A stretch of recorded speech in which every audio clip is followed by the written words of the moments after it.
ইত্যাদি যেদৰে সকলোকে আমি আদৰ সম্ভাষণ জনাইছো কিয়নো যোৱাকালি আমি এটা সুন্দৰ পৰিৱেশ দেখাইছিলো যিটো পৰিৱেশ ময়ূৰ এচি ৰেষ্টুৰেণ্টত এখন যি হাইটেক কম্পিউটাৰ উৎসৱ আৰু আণ্ডাৰলেণ্ড কিড স্কুলৰ উদ্যোগত যি চিত্ৰাংকন প্ৰতিযোগিতা অনুষ্ঠিত কৰা হৈছে যোৱাকালি আমি পৰিৱেশ দেখুৱাইছিলো আজি আপোনালোকক দেখুৱাম বৰ্তমান আৰম্ভ হোৱা নাই আৰু 10-15 মিনিটৰ ভিতৰত আমাৰ এই চিত্ৰাংকন প্ৰতিযোগিতাখন আৰম্ভ হ'ব গতিকে ইয়াৰ পৰিৱেশটো আপোনালোকক দেখাম কেনেধৰণৰ ল'ৰা ছোৱালী আহি ইয়াত ভৰ্তি হৈছে কিমানজন বৰ্তমানলৈকে পাইছে বা ইয়াত কেনেকুৱা ধৰণৰ কি কৰা গৈছে গোটেইখিনি বস্তু দেখাম যিহেতুকে ইয়াত কোনো মানে আপোনাৰ জুইত বিচ নাই প্ৰথম পুৰস্কাৰ দিয়া হৈছিল 1500 টকা দ্বিতীয় 1000 তৃতীয় 500 এনেকে যিবিলাক পুৰস্কাৰ আৰু বিনামূলীয়া যিমানে জইন কৰিছে প্ৰতিকে চাৰ্টিফিকেট দিব মই গতিকে ভিতৰৰ পৰিৱেশটো মোৰ প্ৰতিটো সাংবাদিক তেখেতক মই গোটেই পৰিৱেশটো দেখাবলৈ মই আহ্বান জনাইছো ইয়াত সোমাই প্ৰথমতে পঞ্জীয়ন আছে মই প্ৰথমতে যাম পঞ্জীয়নত বৰ্তমান কিমান হৈছে এতিয়ালৈ আৰু 10-15 মিনিটৰ ভিতৰতে আমাৰ যিটো আজি শাৰদ উৎসৱৰ লগত সংগতি ৰাখি যি চিত্ৰাংকন প্ৰতিযোগিতা অনুষ্ঠিত কৰা হৈছে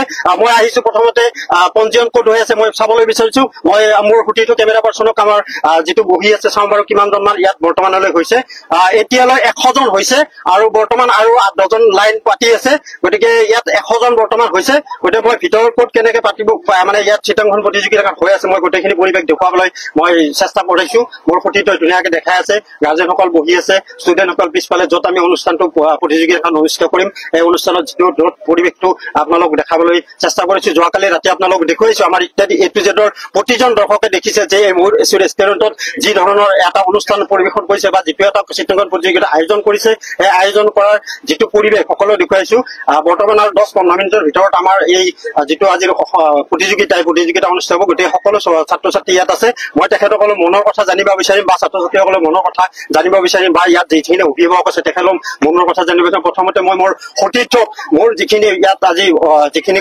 প্ৰতিযোগী আছে ল'ৰা ছোৱালী প্ৰতিটোকে মই দেখাবলৈ মই অনুৰোধ জনাইছো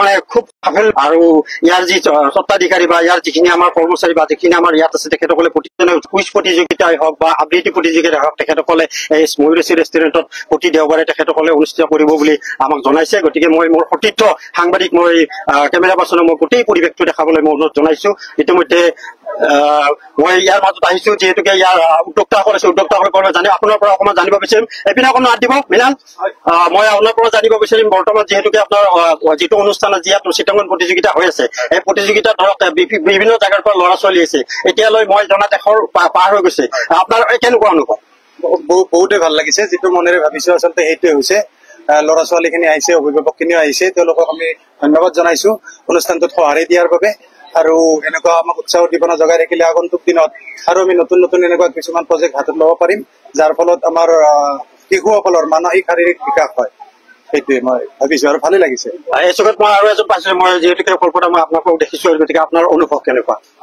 ভাল লাগিছে নলবাৰীত এনেকুৱা অনুষ্ঠান হৈ থকাৰ কাৰণে মৃণালক ধন্যবাদ জনাইছো হাইজেকৰ মৃণালক ধন্যবাদ জনাইছো শিশুবিলাকৰ যিটো উৎসাহ সেই উৎসাহ দেখি আমি যথেষ্ট আনন্দিত আৰু ভৱিষ্যতে আমি কামনা কৰিছো এনেকুৱা অনুষ্ঠান আকৌ হৈ থাকক ঠিক আছে আপোনাক ধন্যবাদ জনাইছো আমাৰ মাজত অভিভাৱক আছে আমি অভিভাৱকৰ পৰা জানিম কেনেকুৱা লাগিছে ভাল লাগিছে বহুত ষ্টুডেণ্ট দেখা পাইছো বহুতে আহিছে মানে পুৰস্কাৰ পোৱাটো ডাঙৰ কথা নহয় আৰু পাৰ্টিচিপেট কৰাটোৱে মেইন কথা সেইটোৱে ভালে লাগিছে এই ক্ষেত্ৰত ধৰক এনেকুৱা অনুষ্ঠান এটা পাইছে বা এনেকুৱা ধৰণৰ কিবা অনুষ্ঠান পতাৰ কাৰণে আপুনি উদ্যোক্তাসকলক কিবা সঁহাৰি জনাব নেকি আৰু পাতি থাকক আমিও সহযোগ কৰিম ধন্যবাদ জনাইছো গতিকে যিহেতুকে মই ইয়াৰ মাজত আমাৰ কবি গণক কুমাৰ বৰ্মনক পাইছো তেখেতৰ পৰা অকণমান জানিম যিহেতুকে যিখিনি ধৰণৰ আজি অনুষ্ঠিত কৰিছে বা যিখিনি পাতিছে তাত আপোনাৰ কিবা ক'ব লগা আছে নেকি খুবেই ভাল লাগিছে আমি শিশুসকলৰ নলবাৰী জিলাৰ মানসিক বিকাশৰ কাৰণে এই অনুষ্ঠানটো আয়োজন কৰিছিলো চিত্ৰাংকন প্ৰতিযোগিতা আৰু দেখা গৈছে যে প্ৰায় 2 শতাধিক ছাত্ৰ ছাত্ৰীয়ে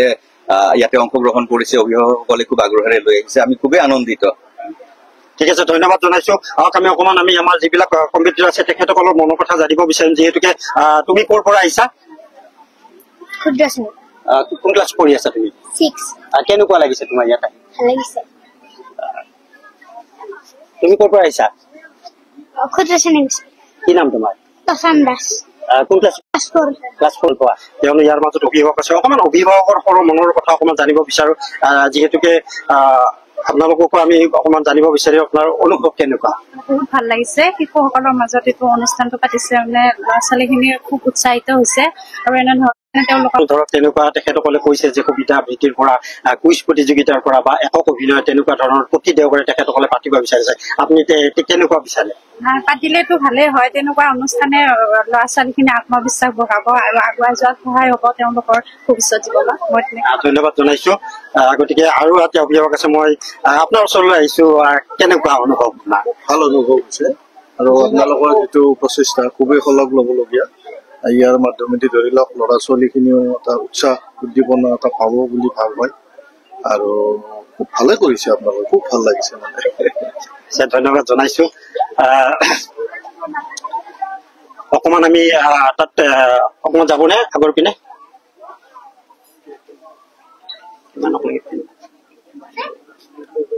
অনুষ্ঠানটো দেখা পালে নহয় অলপমান ইয়ালৈকে পাই, কিন্তু নেটটো মই পাই থাকোতো।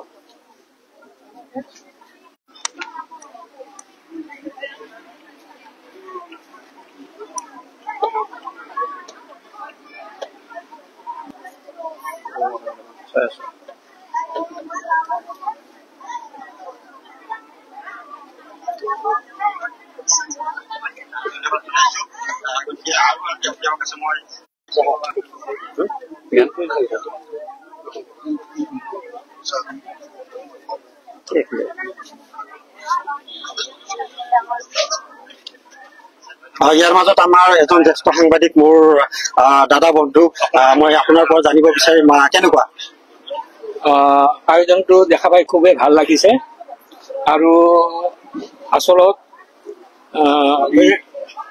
মৃণালক এই প্ৰস্তাৱটো মই দিছিলো যে এনেকৈ চিত্ৰাংকন প্ৰতিযোগিতা বা কবিতা আবৃত্তি প্ৰতিযোগিতা যদি অনুষ্ঠিত কৰা হয়, আমাৰ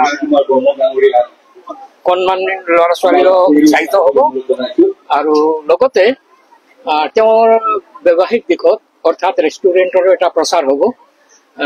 সেই ভাবি মই মৃণালক এটা প্ৰস্তাৱ দিছিলো আৰু মোৰ খুবেই ভাল লাগিছিলে মৃণালে এই প্ৰস্তাৱটো গ্ৰহণ কৰি পেলাই আজি এই আয়োজনটো অনুষ্ঠিত কৰিছে। খুব ভাল আৰু দেখা পাইছো যে শতাধিক ল'ৰা ছোৱালী ইয়াতে চিত্ৰাংকন প্ৰতিযোগিতাত ভাগ লৈছে। সিহঁতৰ আটাইকেইজন প্ৰতিযোগীৰ মই ভৱিষ্যতৰ উত্তৰণ কামনা কৰিছো আৰু আগলৈও এনেকুৱা আয়োজন হৈ থাকিলে ভাল লাগিব। এই চুকেতে মই আৰু আমাৰ মাজতে বিশিষ্ট এজন নাট্যকাৰ তথা আমাৰ অভিভাৱক বুলি ক'ব লাগে, গতিকে মই তেখেতসকলৰ পৰা অকণমান জানিব বিচাৰিম, যিহেতুকে আজি এটা সুন্দৰ অনুষ্ঠান, এটা চিত্ৰাংকন প্ৰতিযোগিতাত শতাধিক ল'ৰা ছোৱালীয়েও অংশগ্ৰহণ কৰিছে, আপোনাৰ পৰা জানিব বিচাৰিম যে কেনেকুৱা লাগিছে? ইমান এটা সুন্দৰ পৰিৱেশ, মই এইটো বাহিৰত দেখিছো, কৰি ভবা নাছিলো, ইয়াত আহি দেখিছো ইমান প্ৰতিযোগী আৰু এই গ্ৰামাঞ্চলত প্ৰণৱ বৰ্মন য'ত আছে তাতো অনুষ্ঠান ভাল হ'বই। প্ৰণৱ বৰ্মনক ৰাইজৰ যথেষ্ট আস্থা আছে, তেখেতে কৰা অনুষ্ঠানত এই ৰাইজে আগবাঢ়ি আহিছে, ভাল লাগিছে, শুভেচ্ছা জনাইছো। এই চুকত মই আপোনাৰ পৰাও জানিম, যিহেতুকে ধৰক ভৱিষ্যতে আৰু ধৰক এনেকুৱা ধৰণৰ যি অনুষ্ঠান আছে, তেখেতসকলে কৈছে যে এনেকুৱা ধৰণৰ চিত্ৰাংকন পাতিছে, পিছলৈ তেখেতে আবৃত্তি প্ৰতিযোগিতা বা কবিতা আবৃত্তি প্ৰতিযোগিতা বা গানৰ কম্পিটিশ্যন এনেকুৱা কৰিব বিচাৰে, আপুনি কি বিচাৰে?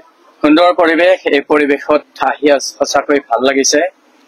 যথেষ্ট ছাত্ৰ ছাত্ৰী ইয়াত উপস্থিত হৈছেহি, সেইটো এটা আটাইতকৈ ডাঙৰ অনুষ্ঠান পাতিলে আচলতে ছাত্ৰ ছাত্ৰীৰ অভাৱ, কিন্তু ইয়াত আমি দেখিবলৈ পালো যে ছাত্ৰ ছাত্ৰী যথেষ্ট হৈছে।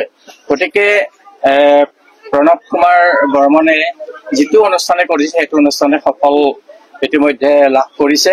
গতিকে এইটো আজি এই অনুষ্ঠানটো নিশ্চয় সফল হ'ব, এটা নান্দনিক পৰিৱেশৰ এটা সৃষ্টি কৰিছে তেখেতে। গতিকে মই আশা কৰিম এই অনুষ্ঠানটো সফল নিশ্চয় হ'ব। ধন্যবাদ জনাইছো। মই মোৰ অতীতক মই সকলো পৰিৱেশটো মই দেখাবলৈ মই চেষ্টা কৰিছো, গতিকে সকলোখিনি পৰিৱেশ দেখুৱাব।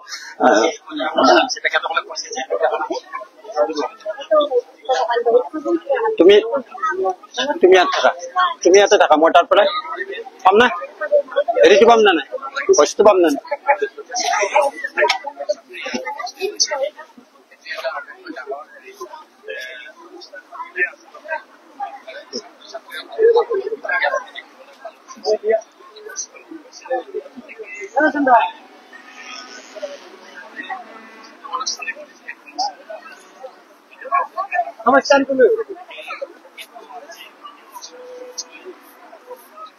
যিহেতু চিত্ৰাংকন প্ৰতিযোগিতা অনুষ্ঠান মানে আৰম্ভ হোৱাৰ পাঁচ মুহূৰ্তত আমাৰ ইতিমধ্যে আমাৰ মাজত উপস্থিত আছে বিশিষ্ট সাংবাদিক মহিৰ ৰহমান, ধীৰেন বৰ্মন, সংগীত শিল্পী দীপক দাস, গতিকে গোটেইসকল আহিছে। গতিকে তেখেতসকলে এতিয়া এই প্ৰাক মুহূৰ্তত চিত্ৰাংকন প্ৰতিযোগিতা আৰম্ভ কৰাৰ প্ৰাক মুহূৰ্তত তেখেতসকলে অকণমান এটি শিশুসকলৰ দ্বাৰা এটি গীত পৰিৱেশন নৃত্য পৰিৱেশন কৰিব।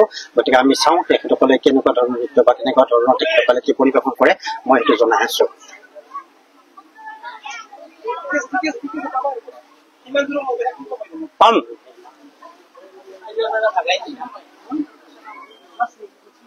যিকেইটা যিহেতুকে আৰম্ভ হ'ব হৈছে, যিহেতুকে প্ৰতিজন দিয়া হৈছে, এতিয়া বিচাৰকে তেখেতসকলে সময় দিব, সেই সময়মতে তেখেতসকলে প্ৰতিষ্ঠান পাতিব। তেখেতসকলে কেনেকুৱা ধৰণৰ কি আঁকিব দিয়ে তেখেতসকলে দিব। কিন্তু তাৰ প্ৰাক মুহূৰ্তত যিহেতুকে আমাৰ মাজত উপস্থিত বিশিষ্ট সাংবাদিক ৰহমানৰ লগতে ধীৰেন কুমাৰ বৰ্মা, সংগীত শিল্পী দীপক দাস, বিশিষ্ট অভিনেতা নাট্যকাৰ মদন বৰ্মনৰ লগতে কবি প্ৰণৱ কুমাৰ বৰ্মনৰ লগতে আমাৰ বিভিন্ন অঞ্চলৰ বিভিন্ন মানুহ আছে। গতিকে সকলোকে আমি আমাৰ তৰফৰ পৰা আন্তৰিক শুভেচ্ছা জ্ঞাপন কৰিছো।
বিশিষ্ট সমাজকৰ্মী ধীৰেন কুমাৰ বৰ্মনৰ সম্বৰ্ধনা জনাব মৃণালজ্যোতি বৰ্মা।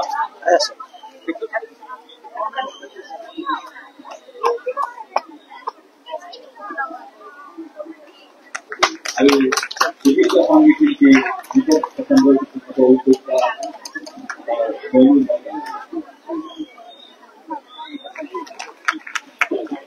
ইয়াৰ পিছতে মই ধীৰেন বৰ্মন ডাঙৰীয়া আজি অনুষ্ঠানটো চমুভাষণেৰে উদ্বোধন কৰিবলৈ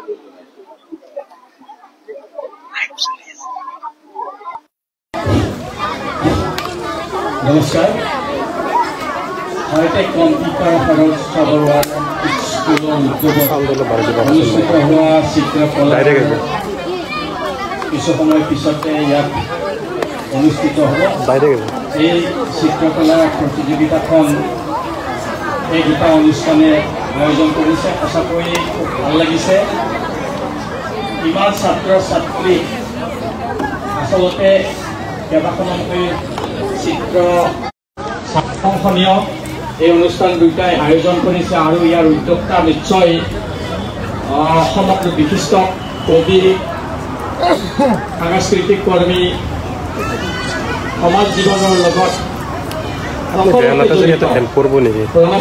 ল'ৰাটো যি বগা চাৰ্ট পিন্ধে, ল'ৰাটো যি কেমেৰা লৈ আছে, তাক অলপ চাই ল'বা দিয়কচোন। অলপ চাইডৰ পৰা ল'বা দিয়ক তাক। ইয়াৰ পৰা লাইভ চলি আছে বুলি কলা চিত্ৰ, এটা চিত্ৰ হ'ব লাগিলে তাত কি কি লাগে? তাৰমানে চিত্ৰ এটা হ'ব লগা হ'লে তাত কেইবাবিধ ৰঙৰ প্ৰয়োজন হয়। আৰু এই ৰং যেতিয়া তাত চিত্ৰটোত ৰং সানিব তেতিয়াহে তাৰ যিটো আচল ছবি সেই প্ৰতিফলিত হয়। গতিকে ইয়াত 7বিধ ৰঙৰ প্ৰয়োজন হয়। নীলা, গাঢ় নীলা, সেউজীয়া, হালধীয়া, কমলা, ৰঙা, এই 7টা ইংৰাজীত ইয়াক ভিজিঅল বুলি কয়। কাৰণ আগৰ অতীজৰ পৰাই মানৱ সভ্যতা উদয় হোৱাৰ লগে লগে চিত্ৰকলাও আৱিষ্কাৰ হৈছিল। কাৰণ তেতিয়া আছিল কিন্তু উপত্যকা সভ্যতা, বেবেলিয়ন সভ্যতা এনেকুৱা শেষৰ পৰা সেই উৎকৰ্ষ লাভ কৰিছে চিত্ৰকলাই। গতিকে চিত্ৰকলাত জীৱন ৰূপ দিয়ে। সেই ৰূপটো আমি দেখিবলৈ পাওঁ যিসকল চিত্ৰশিল্পী তেখেতসকলে বেছিকৈ অনুভৱ কৰে। কাৰণ তেখেতসকলে ভালকৈ হৈছিল তেতিয়াৰ পৰাই চিত্ৰ আছে হৈছে। এই বহু ছাত্ৰ ছাত্ৰী মানে 100ৰো অধিক অনুভৱ কৰিছে। সঁচাকৈ ভাল লাগিছে। এটা নান্দনিক পৰিবেশ কলাৰ এটা যেন ইয়াত আবিৰ্ভাৱ হৈছে, মোৰ তেনেকুৱা লাগে। জানো এই চিত্ৰকলাই আমাৰ যিসকল ছাত্ৰ ছাত্ৰী ইয়াত অংশগ্ৰহণ কৰিছে নিশ্চয় একোজন ভাল কলা হ'ব পাৰিব। কাৰণ 64 কলাৰ ভিতৰত চিত্ৰ এক প্ৰকাৰ উৎকৃষ্ট কলা বুলি বিজ্ঞ মহলে অভিহিত কৰিছে। গতিকে এই চিত্ৰ অতি প্ৰয়োজনীয়। চিত্ৰৰ জৰিয়তে আমি আমাৰ সমাজখনৰ ছবিটো দাঙি ধৰিব পাৰোঁ।